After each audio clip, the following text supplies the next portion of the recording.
All right, everybody, welcome back. We're gonna do a quick breakdown of my approach to coloring comic pages. So I'm currently working on page 16 of my book, and I'll show you some examples of some finished pages. What we're looking at right now is a raw unprocessed page. We have not done anything to it yet, but I'm going to show you guys the beginning of that process and then just go over the basics of how I approach color. So hopefully you guys find this helpful. Hopefully you find this information useful as you're working on your own project. But yeah, let's get into it. So we're going to start out by showing some finished pages so you guys can see the contrast. So like I said before, this is a raw, just straight up the artwork scanned. But I'm going to show you guys a page that's finished. So here's a splash page that I finished quite a while ago. And you can see the difference, right? Like how much of a difference color actually makes. Hey, Eggy B, welcome to the stream. Thanks for joining. And I had a couple other pages here that are just done. So here's another raw one. This is just the start of coloring, so you can see a little bit of difference. You don't see the blue pencil lines that I use. Yeah, big difference, right? All right, that's the page we started with. So here's a finished page. And there's a lot going on this one in particular. You know, we have some lighting effects, we have color backgrounds,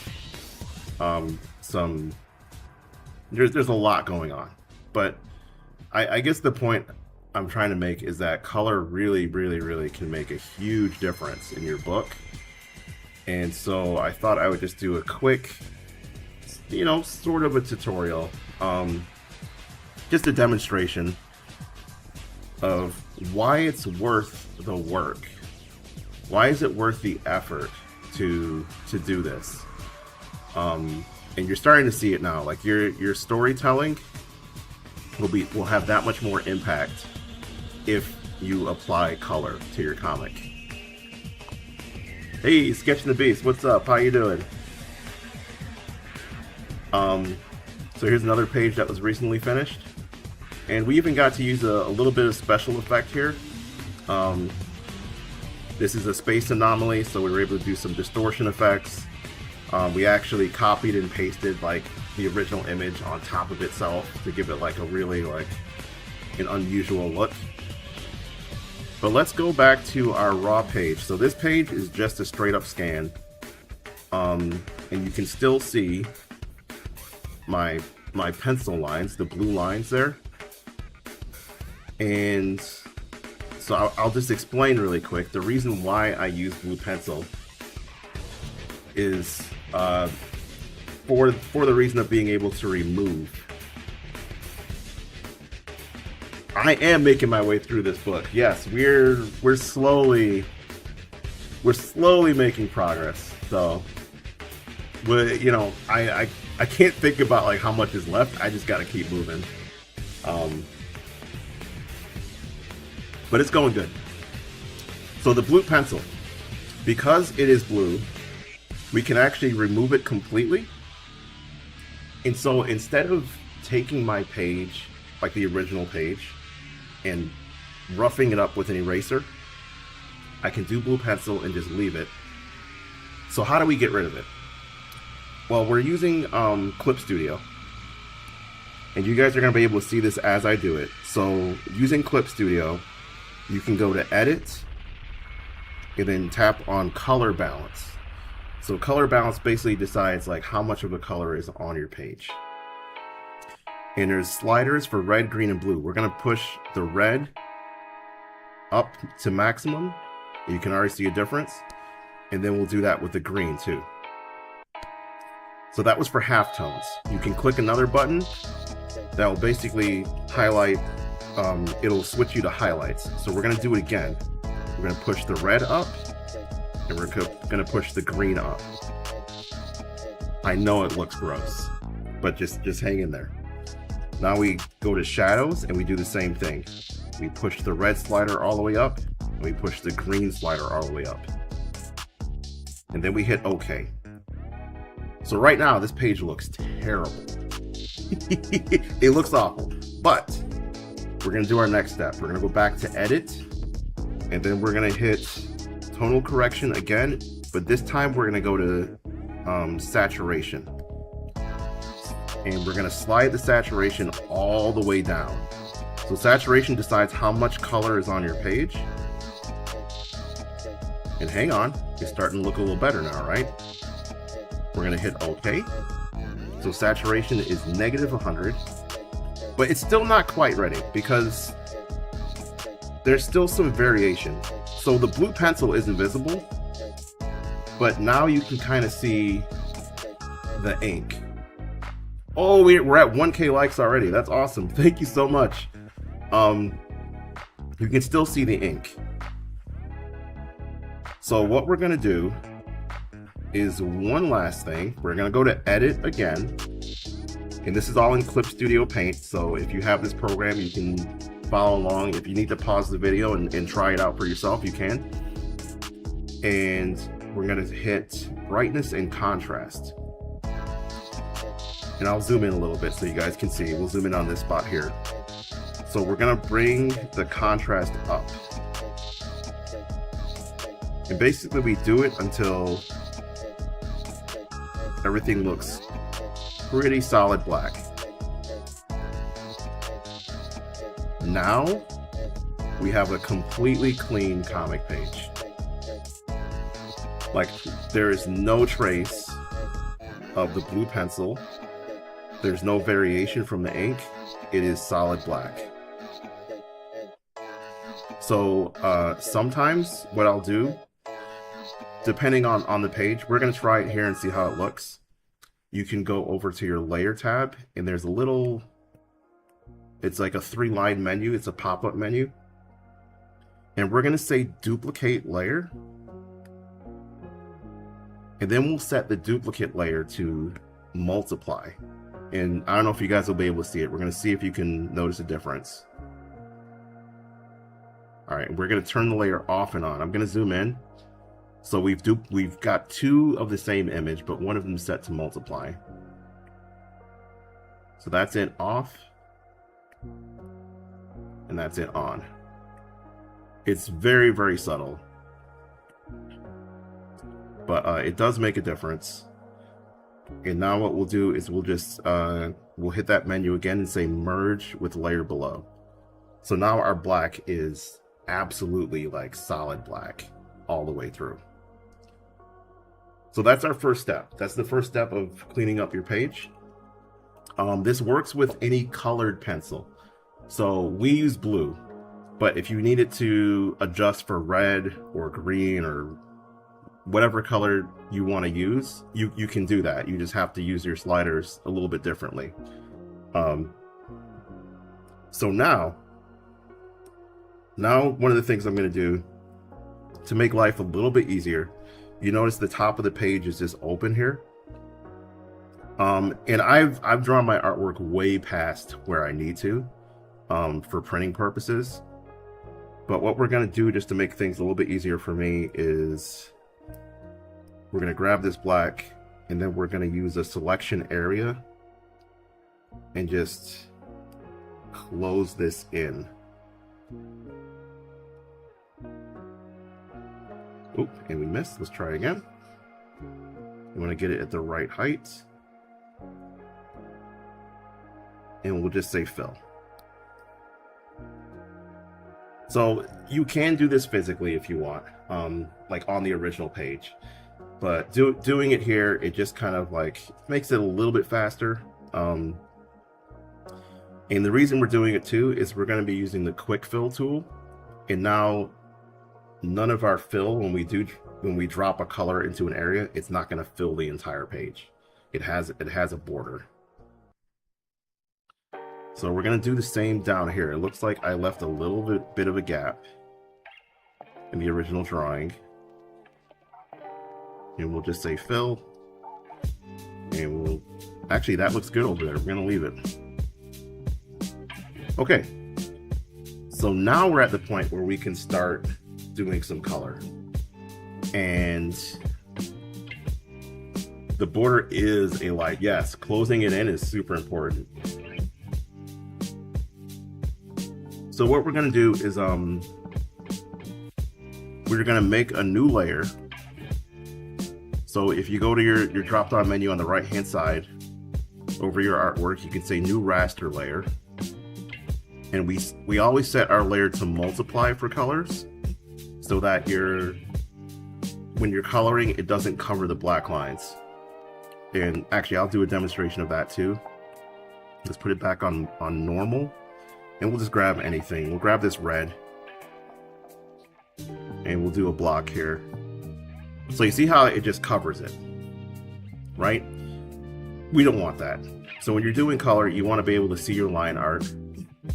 I'll say I'm sort of teaching a class. This is kind of like it's a very rough course is what I'm doing right now. Shout outs to Sketching the Beast. Check out his YouTube and TikTok.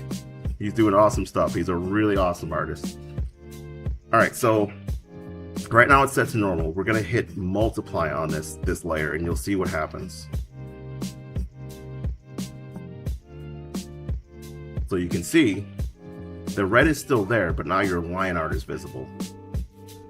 And I'll switch it back just so you can guys see again. That's normal. This is multiply.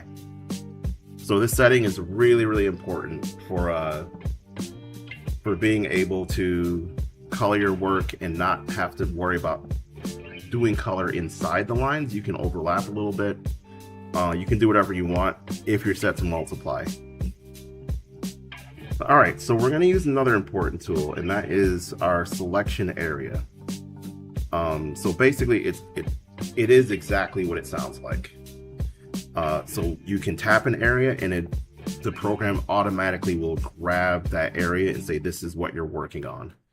So we'll just tap this background here. And actually, let's undo this. There's a couple settings you can mess with in this too. Okay, so we will go ahead and drop just any old color here, because we haven't really made a decision yet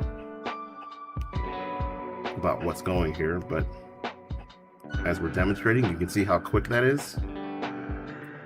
And there is a setting that will tell it to close gaps. You can turn that on or off if you want.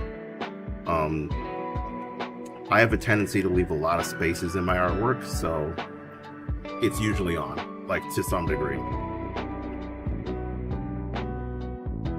And we'll go to the next panel. We're going to do the same thing. Let's pick another random color, and we're just dropping it into the background.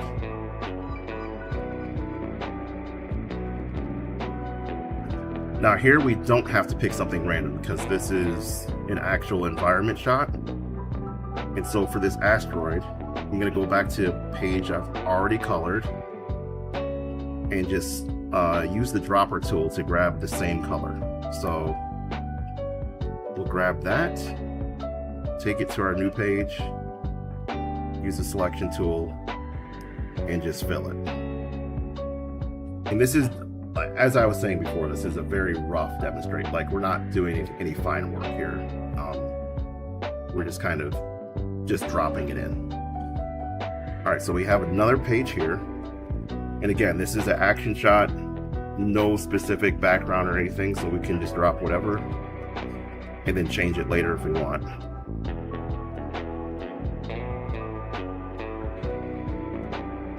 And so what we're doing is, you would call it flats, right?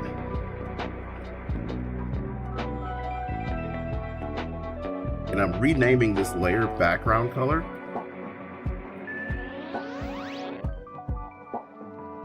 So I don't forget and start drawing on the wrong layer. I am using Clip Studio, yes.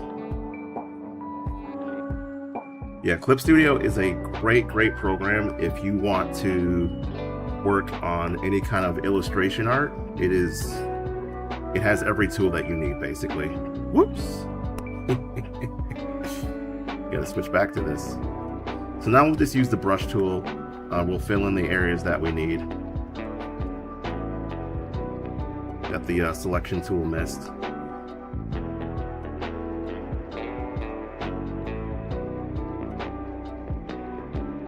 And there is another tool that I was reminded of by some fellow artists that we're going to make use of too. It's called the lasso tool. And the lasso tool basically allows you to, well, I'll demonstrate. I shouldn't just tell you about it.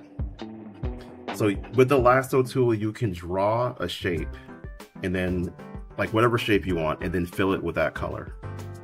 So we'll just circle this. Now that area is selected and we hit the fill tool. And there it is.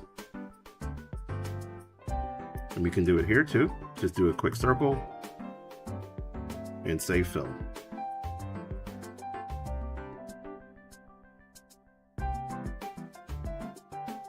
So these are little things that will save you a bunch of time as you're working on your comic. And I will say, I am still using the most basic aspects of this program. There's a lot you can do with Clip Studio. It's very powerful. It is definitely worth watching their YouTube tutorials or going right on their website. They have a bunch of tutorials there as well. But this program has been a game changer as far as creating comic books. We'll just switch back to the brush tool really quick and cover that. So we do have some areas to like touch up and erase. It is not like a complete hack. You do have to do some work. But if you were an artist, you already know that. Like, there's no way around it. I would love to color going off to do that. Hey, enjoy. I hope you were inspired by this. Officially going to be doing a cover for someone this year, and it will be paid. Hey, get paid, bro. That's it exactly. That's what I want to hear, man. I already have 2 books and a card game lined up. That's awesome. Hey, that's gonna be great. Sketching the Beast, again, I was saying earlier, awesome dude. Check him out. Check out his YouTube. Ooh, what are we doing? We're using the wrong tool. But yeah, super talented artist and a solid dude. Oh wait, we gotta be actually accurate with this. So we're just using this to erase. There we go. Okay.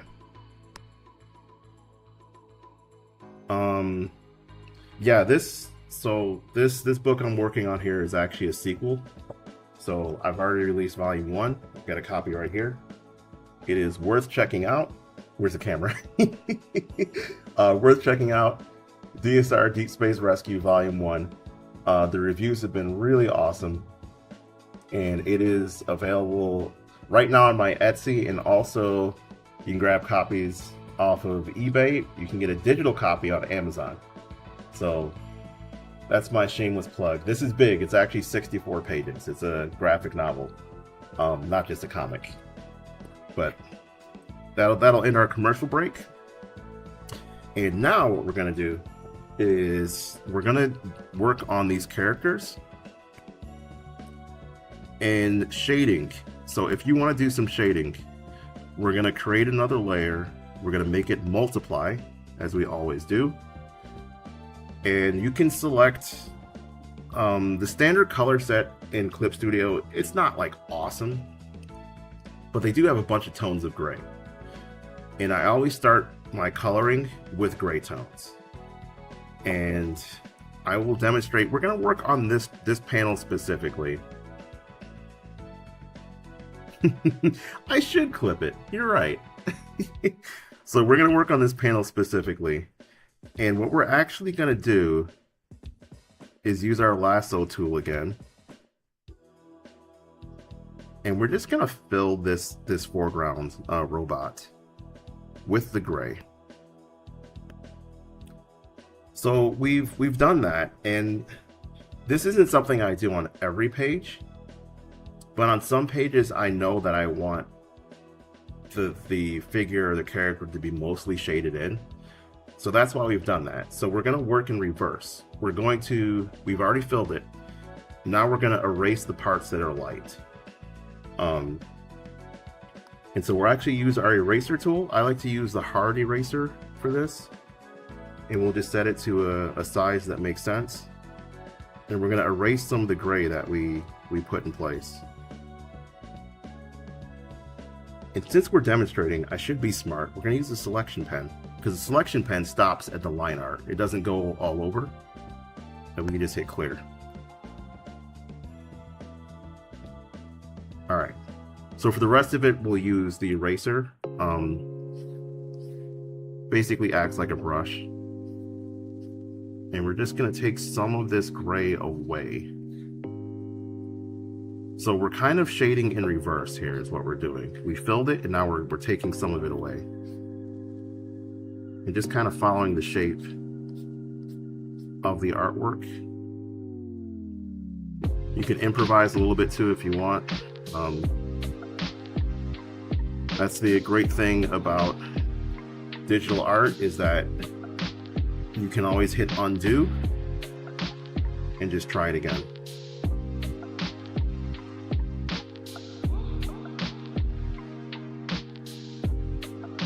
So this was a good one to demonstrate on because there isn't a whole lot going on. So also with shading, I try to work in at least layers of at least 2 or 3 tones. So we're gonna pick a darker tone here. And now we'll switch to the brush tool and we're gonna manually do this. I just like how it feels. And we're just gonna start adding some deeper gray into some areas. And if you're wondering, like, how does this end up being color? This is really important. Like, to work with the grayscale, you're thinking about light first instead of just thinking about what color to use. But we can make this color, and I will show that in just a minute. I'm saying that because it's funny. Like, I've done other videos and I'm like talking about color, but the whole page is just in black and white. And I'm sure it's confusing for some people. They're like, what are you talking about color? Like, there's no color in there. It's just gray. But we're trusting the process. So we're just picking some areas to make darker.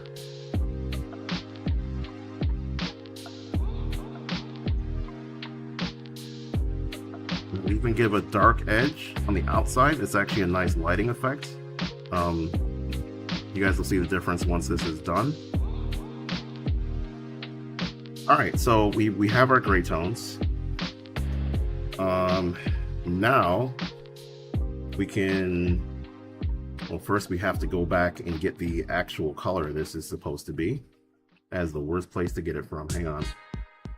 We're gonna open a new file. I keep referencing this image because it has all of the robots together. Okay, so we're working on this guy.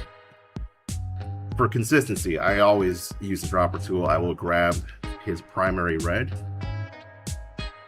and we're gonna put it up here just so we have somewhere to sample it from. So we'll grab that. We'll grab this gold. Do a circle right next to it. There's a metallic gray. We're gonna grab a sample of that.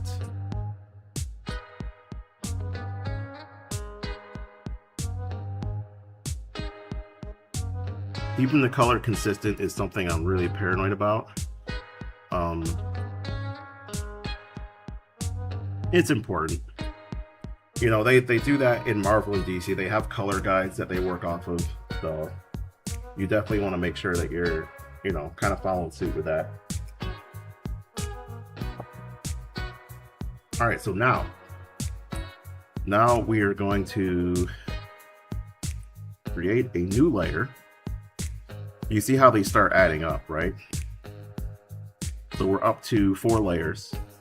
Again, we're going to hit multiply on this layer. We're going to set it to multiply. Now we can sample that red up there. And, well, let's be smart. We're going to use the lasso tool again. Let's switch back to the lasso tool. And we're going to do just what we did before. We're going to select... Ooh, that is sloppy, sorry. We're just going to select this whole area, close the loop, and hit fill. And then we will grab our gold, and we'll use the lasso tool again. And just outline where this gold is supposed to be. And then hit fill. Then there is a metallic gray. We'll grab that.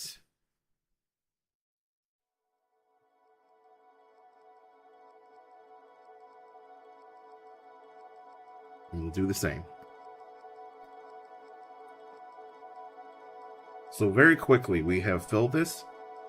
And you guys can see, because we hit multiply, our shading didn't disappear. It actually became part of the colors. So that's a really nice thing. Multiply is basically like, it's like saying you want your color to be somewhat transparent. And we'll just go ahead and erase. Oh, but we're being smart because we're demonstrating. We're going to use the selection tool again and hit clear.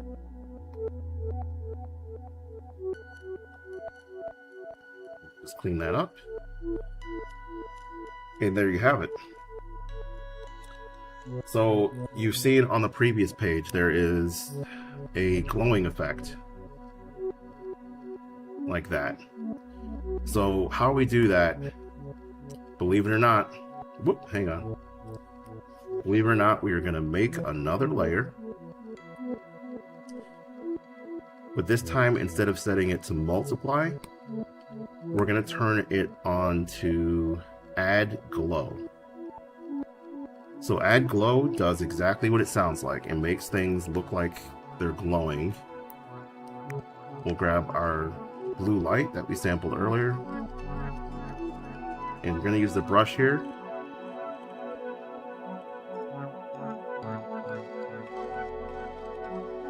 And just draw a little bit bigger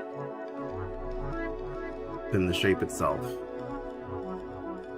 And so you can see it actually, it not only changes the color of, well, the color it's on top of, it changes the color of the line art.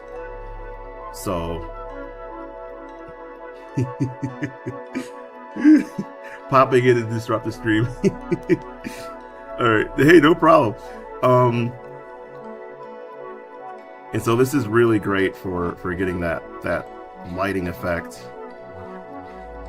into your book, onto your pages. So one more thing, we're not done with that yet. We're gonna grab, there's a tool called Blur, and it has several settings. We're gonna use Blur specifically. There's other ones like Blend, Fingertip. Pick the right size here, and we'll just hit the edge of this.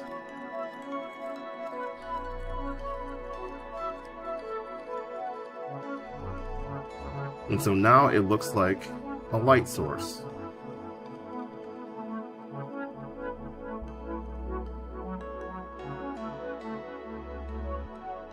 So this is the first time I've done this, like explaining like step by step, and hopefully you found this helpful so far. And so as we turn off the layers, you can see the progress here.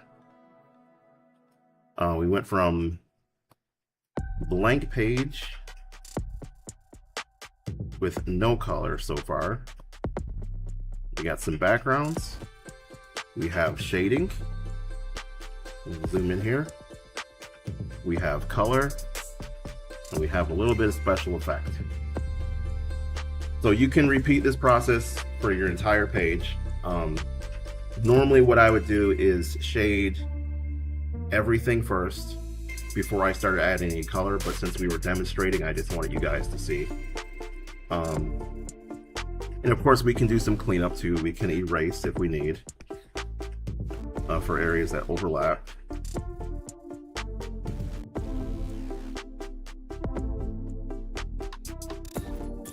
So there are some small things. Right now we still have, let's turn off our color again.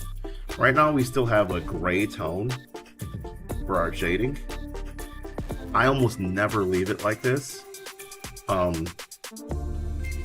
because I want the figures to look like they're in the environment, and so the lighting in this scene is a bluish green.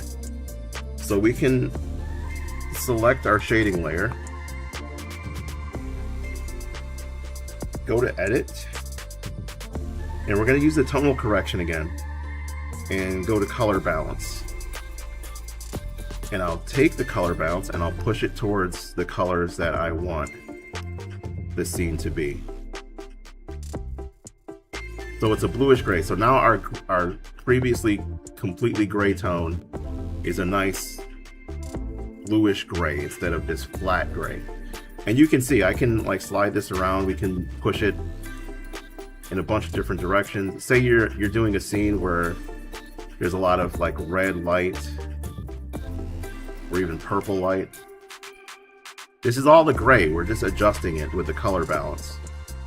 But this is another reason why I do it this way, because you can get this versatile ability to shift your picture however you want. We're going to push this back towards that bluish gray.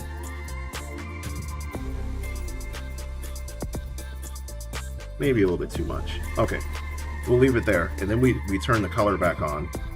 It's just a little bit richer. And even for the color here itself, we can adjust it as well. And push it in whatever direction we need to match the scene. But yeah, I hope you guys enjoyed this. I hope this was helpful. And if you did find it helpful, don't forget to share, subscribe, you know, do all that social stuff that I have to say. We're trying to get this YouTube channel going. We're trying to get our TikTok going and get some more support. But as always, I hope you guys have a great time working on your projects. Don't forget to check out D.S.R. Deep Space Rescue Volume 1, available now. It's actually good too. I'm not bullcrapping you. It's actually a good book. But hopefully you guys enjoyed. We'll see you later.